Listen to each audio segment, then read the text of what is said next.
वैसे तो भारत में आज भी कई लोग ऐसे हैं जो सस्ते के चक्कर में अपनी जरूरत का सामान खरीदते हैं, लेकिन भारत की आबादी का एक बड़ा हिस्सा वो भी है जो ब्रांड का नाम देखकर सामान खरीदता है, फिर चाहे वो ब्रांड जितनी कीमत वसूल रहा है उतनी उस सामान की कीमत हो या फिर नहीं। इसका सबसे सही उदाहरण है एप्पल कंपनी के मोबाइल फोन्स और बाकी के प्रोडक्ट्स, जहां पर आज की डेट में बाकी की स्मार्टफोन कंपनियां 8 से 10% के प्रॉफिट मार्जिन पर ऑपरेट कर रही हैं, वहीं एप्पल के आईफोन्स और प्रोडक्ट्स पर प्रॉफिट मार्जिन करीब 40% होता है। इसलिए लोग जब एप्पल का कोई प्रोडक्ट खरीदते हैं तो वो उसकी कीमत से ज्यादा एप्पल ब्रांड की कीमत चुकाते हैं। और ये बस एप्पल कंपनी के साथ नहीं है, लगभग हर एक सेक्टर में कई ऐसी कंपनियां हैं जिन्होंने अपनी ब्रांड वैल्यू इतनी बढ़ा दी है कि लोग उन पर मुंह मांगी कीमत खर्च देते हैं, जिनमें से अधिकतर कंपनीज फॉरेन की हैं। ये सभी कंपनियां भारत से बड़ा मुनाफा कमाकर अपने देश वापस ले जाती हैं। इसीलिए किसी भी देश में जितनी ज्यादा Apple, Samsung, BMW, Puma, Nike, Adidas जैसी कंपनियां हो, वो उस देश की GDP में उतना ही बड़ा योगदान देती हैं। फिर वो चाहे दुनिया के किसी भी देश में जाकर ऑपरेट करें, वो भारी मुनाफा कमाकर अपने देश ही वापस ले जाती हैं।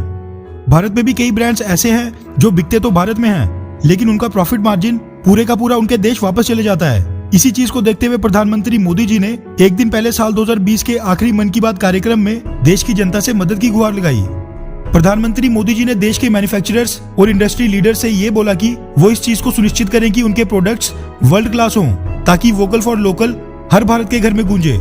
मोदी जी ने लोगों से अपील करते हुए कहा कि आप लोग डेली यूज में आने वाले सामानों की लिस्ट तैयार करो और ये चीज एनालाइज करो कि इनमें से कौन सा सामान विदेशी कंपनी का है जिसने हमें पूरी तरह अपना बंदी बनाया हुआ है, और फिर आखिरी में उन सभी सामानों का स्वदेशी विकल्प ढूंढो जिसको कई भारतीय लोग बड़ी मेहनत से बना रहे हैं। उन्होंने कहा कि कोरोना महामारी के कारण दुनिया भर की सप्लाई चेन पर बड़ा असर पड़ा है, लेकिन हमें इससे कुछ सीखने को जरूर मिला है, और वो है आत्मनिर्भर भारत।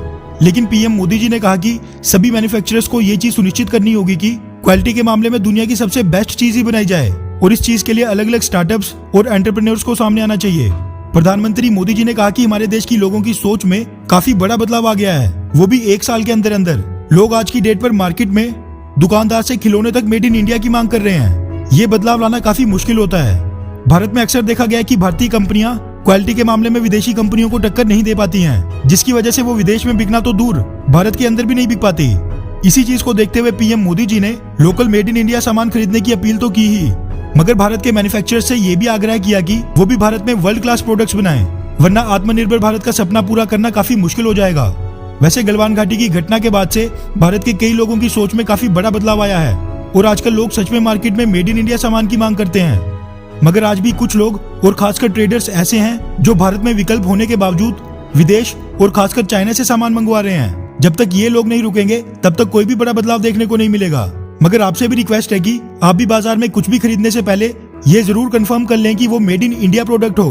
वैसे आपने अब चाइनीज सामान का बहिष्कार करके मेड इन इंडिया प्रोडक्ट्स खरीदना शुरू कर दिया है या फिर अभी नहीं? नीचे कमेंट करके जरूर बताएं। अच्छा सुनो, चैनल को सब्सक्राइब करो, उसके बाद घंटी बजा देना ताकि अगली वीडियो आपसे मिस ना हो पाए। Thank you.